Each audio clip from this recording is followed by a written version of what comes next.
শুভ সন্ধ্যা সবাইকে। আজকে তোমাদের সাথে নতুন একটা সেমিস্টার। সবাইকে এই সেমিস্টারে স্বাগতম ২০২১ এ। অনেক চড়াই উতরাই পেরিয়ে আমরা ২০২০ শেষ করেছি। তো এই সেমিস্টারে তোমাদের সাথে আমার যে কোর্সটি রয়েছে সেটা হচ্ছে ওয়েট প্রসেসিং টেকনোলজির যে মেশিন গুলো রয়েছে সেই মেশিন গুলোর সম্পর্কে এবং তারই মেইনটেন্যান্স সম্পর্কে। তো আজকে আমি তোমাদের সাথে প্রথম এক্সপেরিমেন্ট ইন্ট্রোডাক্টরি এক্সপেরিমেন্টটি শেয়ার করছি। তোমরা সবাই দেখতে পাচ্ছ এবং শুনতে পাচ্ছ বোধহয়। বিধান শোনা যাচ্ছে? জি স্যার, শোনা যাচ্ছে। আচ্ছা, শোনা যাচ্ছে। ওকে। তো এটার বোধহয় একটা কোর্সও আছে তোমাদের, থিওরিটিক্যাল কোর্স। ওকে। তো সেটাই আমরা একটু দেখব। তো বিশেষ করে আমাদের মেশিনগুলো খুঁটিনাটি দেখা দরকার, মেশিনগুলো সম্পর্কে জানা দরকার। এজন্যই আজকের এই লেকচারটিতে আমরা সাধারণত ইন্ট্রোডাক্টরি পড়বো এই সাবজেক্টে। এইজন্য তোমরা যারা ফ্যাক্টরিতে জব করো তারা তো করোই, এবং যারা করে না সবাই হাতে সময় সুযোগ থাকলে মেশিনগুলো একটু খুঁটিয়ে নাটিয়ে দেখবো। ওকে। তো যাই হোক, যেহেতু মেইনটেনেন্স বা মেশিনের মেইনটেনেন্সটা হচ্ছে যে মেশিনটা যেন স্মুথলি রান করে, ঠিকঠাক মতো চলে, সেজন্য কিন্তু মেইনটেনেন্সটা দরকার। যে একটা মেশিন যদি বন্ধ থাকে ফ্যাক্টরিতে তাহলে কিন্তু প্রচুর লস, শিডিউল মিস হয়ে যাবে এবং সেই সাথে প্রোডাকশন কম হবে। একটা মেশিন বন্ধ থাকা মানে সব দিক থেকে কিন্তু লস, টাইম লস হচ্ছে, সব দিক থেকে লস। তো সেজন্য স্মুথ রান করার জন্য আমাদের মেশিনগুলোকে ঠিকঠাক থাকতে হবে। তো মনে করো যে স্ট্যান্ডটার একটা বন্ধ হয়ে গেছে, এই স্ট্যান্ডটা ঠিক করতে ৩-৪ ঘন্টা, আরো বেশি সময়ও অনেক সময় লেগে যায়। তো সেই সময় তো সেটার প্রোডাকশন বন্ধ থাকে, তো ৩-৪ ঘন্টার প্রোডাকশন তো অনেক। তো যাই হোক, study on maintenance and maintenance tool used in textile industry. তো সেটা সম্পর্কে আজকে আমরা একটা প্রাইমারি ধারণা নিব, যে এই সমস্ত মেইনটেনেন্স টুলস সম্পর্কে এবং মেইনটেনেন্স সম্পর্কে। তো মেইনটেনেন্স বলতে আসলে কি বোঝাচ্ছে? আমরা যদি দেখি যে maintenance can be viewed as a combination of action carried out in order to replace, repair or modify the components, items and parts so that the machine can continue to operate at a specified ability to over a specified time. তো আমাদের production target যদি meet করতে হয় তাহলে অবশ্যই আমাদের মেশিনগুলোকে সবসময় চলতে হবে। মনে করো একটা মেশিন বন্ধ থাকলে সেটা তো তাহলে তো আমরা প্রোডাকশন টার্গেট মিট করতে পারবো না, তাই না? সো প্রোডাকশন টার্গেট মিট করা, কোয়ালিটি প্রোডাকশন দেওয়া। মনে করো একটা মেশিন খারাপ বা নষ্ট, একটা রোলার ভালো মতো ঘুরে না, তো সেটা দিয়ে তো আমরা কোয়ালিটি ডাইং বা করতে পারবো না যদি ডাইং মেশিনের কথা বলি। আবার কোয়ালিটি প্রোডাক্ট যেমন হবে না, সেই ক্ষেত্রে আবার প্রোডাক্ট ড্যামেজ হওয়ারও সম্ভাবনা থেকে থাকে, নানা প্রকার সমস্যা। সো আমাদের মেশিনগুলোকে মেইনটেনেন্স করতে হবে। মেইনটেনেন্সের উদ্দেশ্যটা কি? মেইনটেনেন্সের উদ্দেশ্য এখানে অনেকগুলো দেওয়া আছে। আমরা যদি দেখি যে মেইনটেনেন্সের উদ্দেশ্যগুলো কি কি, যে ম্যাক্সিমাইজিং প্রোডাকশন, প্রোডাকশনকে ম্যাক্সিমাইজিং করা। কিভাবে প্রোডাকশন ম্যাক্সিমাইজিং করব? দেখো, যে প্রথম নতুন যখন মেশিন হয় তখন সেই মেশিনের প্রোডাকশন কিন্তু বেশি হয়, তারপর আস্তে আস্তে সেই মেশিন যখন পুরনো হয় সেই মেশিনের কমতে থাকে, অর্থাৎ প্রোডাকশন এবিলিটি কমতে থাকে। তো ম্যাক্সিমাইজিং তো এইখানে যদি মেশিনটা স্মুথ থাকে তো সেই ক্ষেত্রে প্রোডাকশনটা ম্যাক্সিমাইজ হবে, প্রচুর মানে সবচেয়ে বেশি হবে। Optimising the useful life equipment, আমার যে ম্যাটেরিয়ালটা, আমার যে মেশিনটা আছে সেটার লাইফটাকে অর্থাৎ ফুলফিল করার জন্য, অর্থাৎ যে ইউজটা যেন আমরা লাইফ টাইম করতে পারি। যেমন একটা হ্যান্ডসেট তুমি কিনলা, সেটা ফোনে যদি তুমি ১ বছর ব্যবহার করার পরেই নষ্ট হয়ে যায় তাহলে তো আসলে, তো ঠিক তেমনই একটা ডাইং মেশিনের কথা যদি আমরা বলি, সেখানে তো প্রচুর ইনভেস্টমেন্ট করা হয়। তো এখন এই একটা মেশিনের লাইফ টাইম সাধারণত ১০-১৫ বছর, এটা যদি আমরা করতে না পারি তাহলে সেটা ফ্যাক্টরির জন্য লস হয়ে গেল, ডেপ্রিসিয়েশন কস্ট বেড়ে যাচ্ছে, লস হয়ে যাচ্ছে। ঠিক সেজন্য মেশিনের অপটিমাম ইউজফুল, অর্থাৎ যতদূর চালানো যায় আর কি, সেজন্য মেইনটেনেন্সটা জরুরি। Production cycle keep in stipulated range, production সাইকেলটাকে ঠিকঠাক রাখার জন্য আমাদের প্রতিদিন ৩০ টন হয়, মনে করো একটা ডাইং ফ্যাক্টরি, সেটা যেন ৩০ টনই থাকে। Implementation of the cost reduction. তো দেখো, মনে করো একটা মেশিন একটু লিক হয়েছে, তাহলে লিক হয়ে সেখান থেকে অল্প পরিমাণে কিন্তু সেখান থেকে লিকুইড চলে যাচ্ছে। তো যখন লিকুইড চলে যাবে তখন কি, একজন অপারেটর স্বভাবতই একটু বেশি দিবে, তো বেশি দিলে কেমিক্যাল বেশি হবে, সেগুলো ওয়েস্টেজ হচ্ছে, প্রোডাকশন কস্ট বেড়ে যাচ্ছে। অথবা কোনো মেশিনের পুরাতন হওয়ার কারণে স্মুথনেসটা আসতেছে না, ফেব্রিকে ঘর্ষণ বেশি হচ্ছে, তাহলে সেটার জন্য ফেব্রিকের আবার ফিনিশিং দিতে হবে, সেটার জন্য কস্ট বেশি হবে। সো ইমপ্লিমেন্টেশন কস্ট যেন কম হয় সেই ক্ষেত্রে আমাদের মেশিনকে ঠিক রাখার জন্য মেইনটেন্যান্সটা দরকার। রিডিউস দ্য ব্রেকডাউন, আমরা জানি ব্রেকডাউন বা ডাউন টাইমের কারণে কি পরিমাণ ক্ষতি হয়, যে মেশিন গুলো বসে থাকলে তখন তো আর কোনো সবকিছু পেন্ডিং হয়ে যায় এবং আমাদের যে টার্গেট সেটা মিট করা ঝামেলাযুক্ত হয়ে যায় বা টাফ হয়ে যায়। সেজন্য এই ডাউন টাইম অর্থাৎ কোনো মেশিন যেন বসে না থাকে। ইমপ্রুভিং দ্য ইকুইপমেন্ট এফিসিয়েন্সি, ইকুইপমেন্টের এফিসিয়েন্সিটা বাড়াতে হবে বা বাড়ানোর জন্য করা হয় সাধারণত। যেমন উদাহরণ হিসেবে বলা যেতে পারে, যেমন বাসার একটা সেলাই মেশিন যদি অনেকদিন ইউজ না করা হয় সেটাতে জং ধরে যায় এবং সেটা দিয়ে আস্তে, আস্তে কাজ করতে হয়। সেটা কিন্তু স্মুথলি কাজ করে না। তো তখন সেটাকে যখন আবার তেল-টেল দিয়ে একটু ঠিকঠাক করে নিই তখন কিন্তু সেটার আবার সেই স্মুথনেস টা আসে বা এফিসিয়েন্সি টা আসে। তো ঠিক সেভাবেই আমাদের মেশিনগুলোর মেক্সিমাম এফিসিয়েন্সি পাওয়ার জন্য আমাদের মেইনটেন্যান্স টা করতে হয়। তো মেইনটেন্যান্স এ তাহলে কি, কি জিনিস আসতেছে মেইনটেন্যান্স এর অপারেশন গুলি কি, কি? আমরা যদি সেই অপারেশন গুলি দেখি, তো ৪ টা অপারেশনের কথা এখানে আমরা দেখতে পাচ্ছি। Operation involved in maintenance. সেগুলো হচ্ছে কি, কি? সেটিং। তো প্রথমত কোনো একটা নতুন মেশিন আসলে বা কোনো কিছু নতুন মেশিন যদি আসে, মনে করো পার্টস গুলো অ্যাটাচ করে আমরা নতুন একটা প্রজেক্ট ইনস্টল করি বা নতুন একটা মেশিন ইনস্টল করি। তখন সেটাকে আমরা সেটিং বলছি। বলে সেটিংটা কি বলা হচ্ছে তাহলে? এখানে যেটা আছে যে setting is the activities to set or install the machine parts or required ancillaries, অর্থাৎ এর সাথে আনুষঙ্গিক যা যা থাকবে। Adjustment also complementary word to setting for appropriating setting, অর্থাৎ সবকিছু সেট করা, একটা ইয়েকে চালু করা।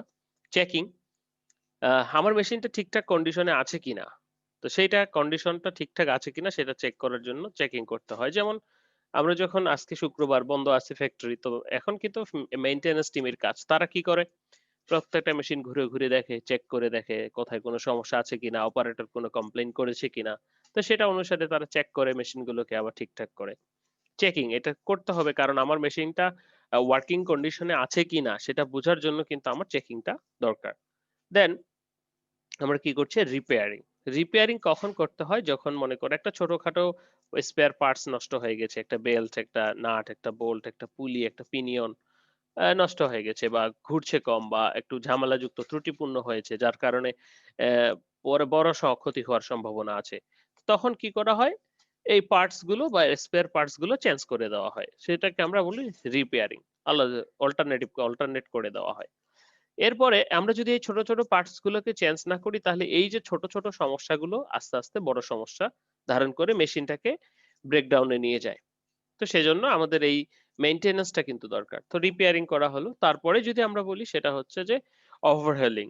ওভারহেলিংটা কি? সেটা হচ্ছে মেশিনটার ওভারঅল পুরো মেশিনটাকেই ঠিকঠাক করা। সেটাকে ওভারহেলিং বলছি। যেমন সহজভাবে যদি বলি যে আমরা সবাই কমবেশি সবাই সাইকেল চালিয়েছি, বাইসাইকেল চালিয়েছি। তো সেই বাইসাইকেল আমরা মাঝে, মাঝে মেকারের কাছে নিয়ে গিয়ে মেকানিকের কাছে নিয়ে আমরা কি করি? তো ফিনিশিং করে নেই পুরো সাইকেলটাকে।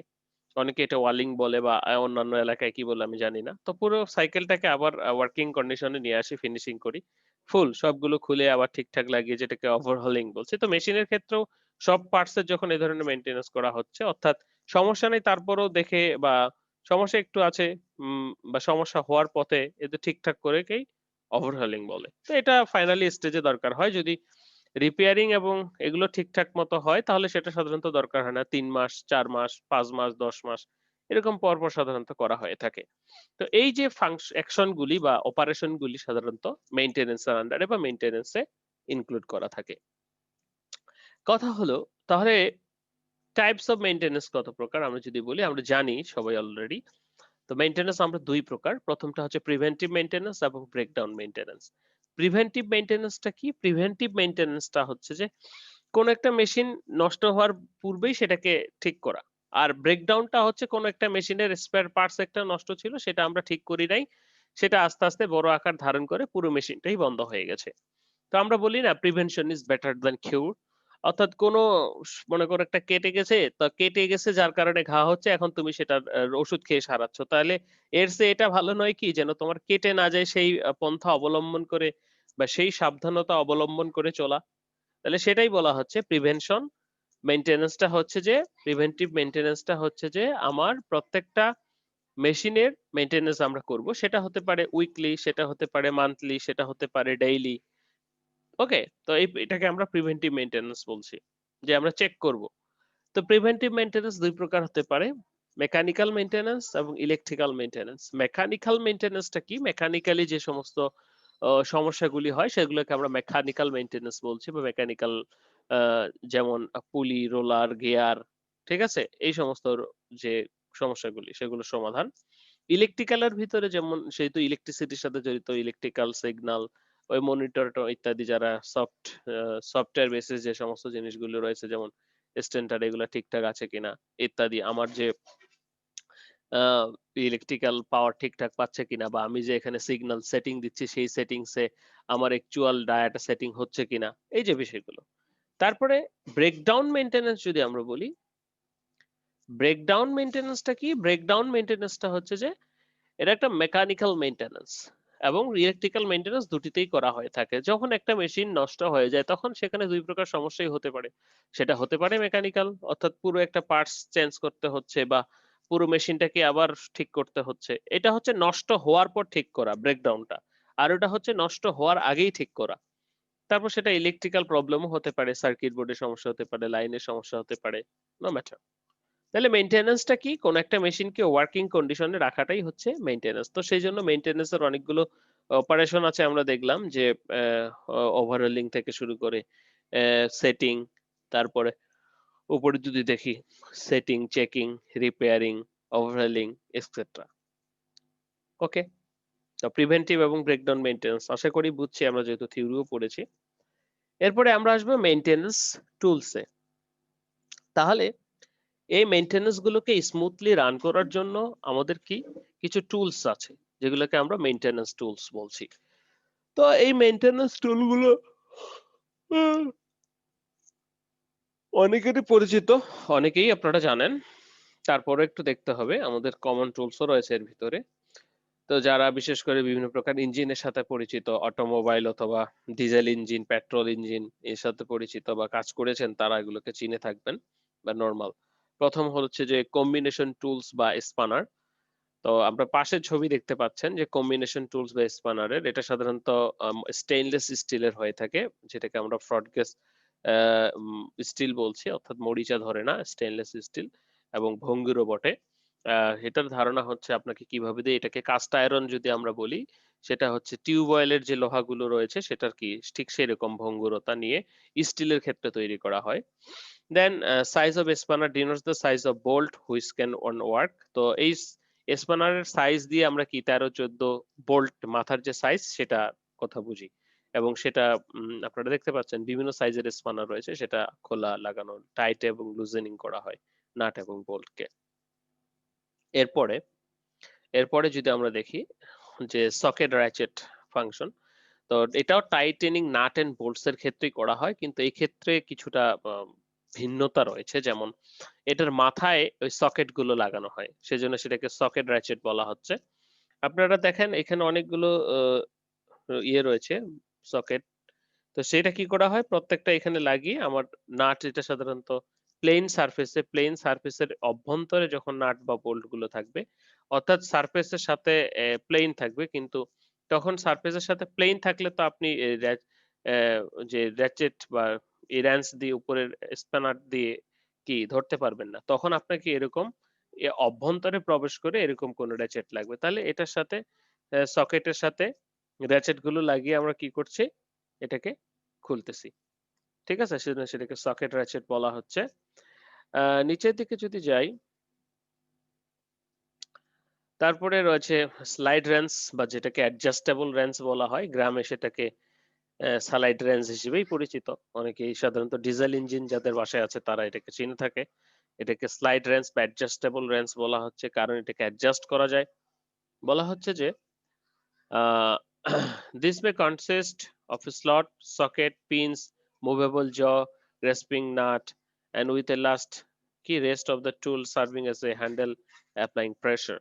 এটা হ্যান্ডেল যেটা প্রেসার অ্যাপ্লাই করার জন্য এটা অ্যাডজাস্টেবল নাট যেটা ঘুরিয়ে অ্যাডজাস্ট করা হবে এই দুটো জ অ্যাডজাস্টেবল অর্থাৎ আমার নাটের বা বলসের রেঞ্চ অনুসারে আমার এটা বাড়ানো কমানো না।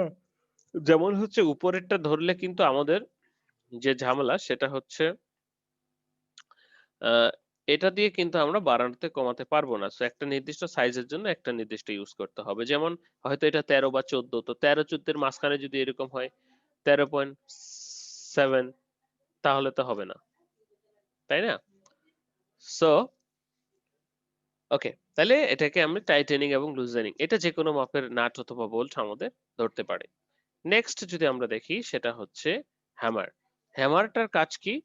যে এটাও সাধারণত ফরিজিন হট মেটাল বা রিটেল বেন্ডিং, স্ট্রেটেনিং, পেনিং, স্টিচিং, সগিং ইত্যাদির কাজে ব্যবহৃত হয় হ্যামার। তো এটাও সাধারণত মেটালের হতে পারে, অনেক সময় রাবার হ্যামার ইউজ করা হয় সফট এর ক্ষেত্রে। ওকে, তো হ্যামার দিয়ে অনেক কিছুই করা হয়, তার ভিতরে পিভেটিং রয়েছে। যেমন পিভেটিং কিরকম, যে দুটো শীটকে যখন একত্রে লাগানো হয় এরকম এখানে একটা পিভেট দিয়ে এই মাথা এবং এই মাথা দুই মাথায় কি হ্যামার দিয়ে হ্যামারিং করে দিলে সেটা এরকম ইয়ে ধারণ করে এবং দুটো শীট একত্রিত হয়ে যায়। তো এছাড়া হ্যামারের আরো অনেক কাজ।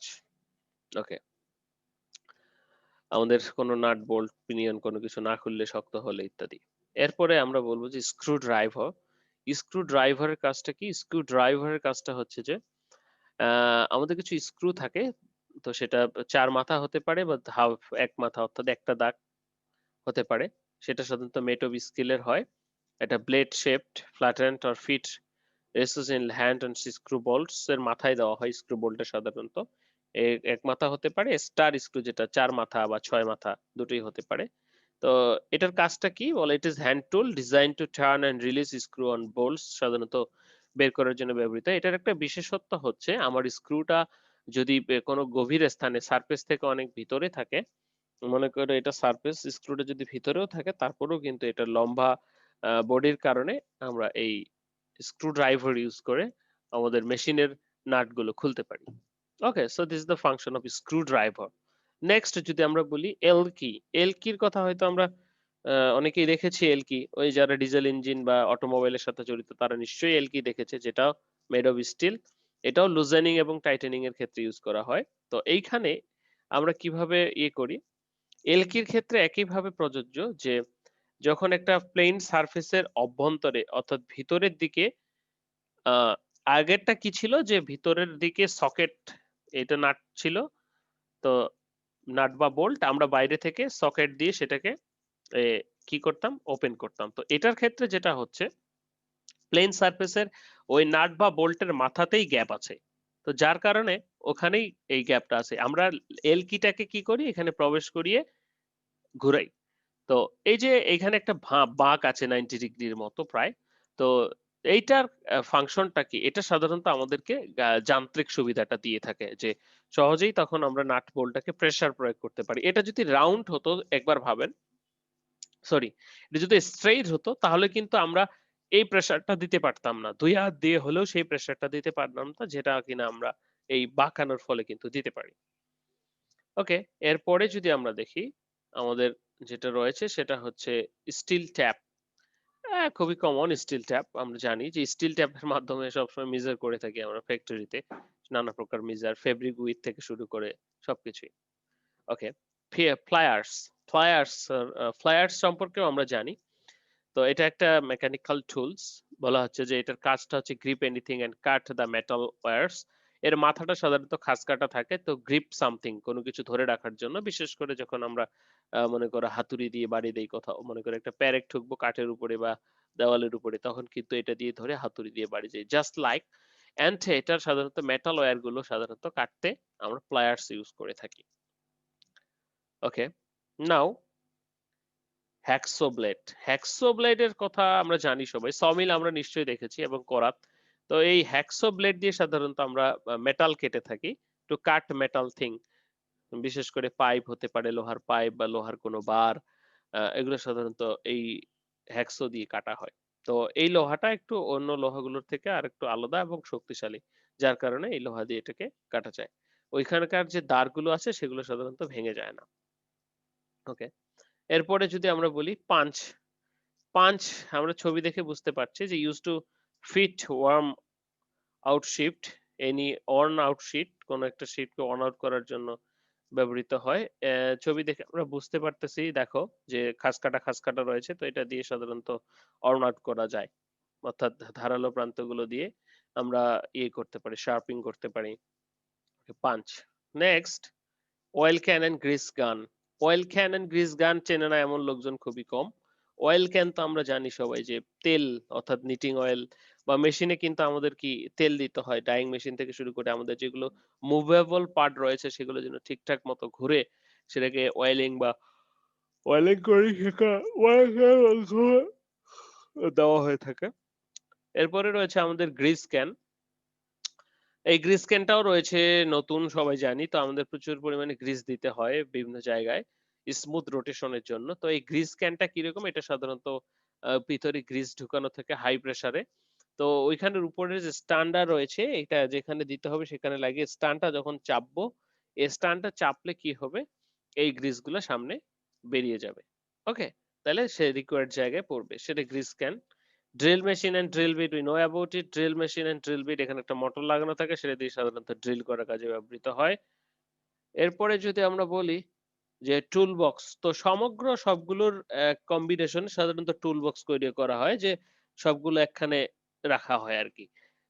তো সেগুলোকে টুল বক্স বলছি, যেমন নাট, প্লায়ার সবই একখানে রাখা হয়। ওকে।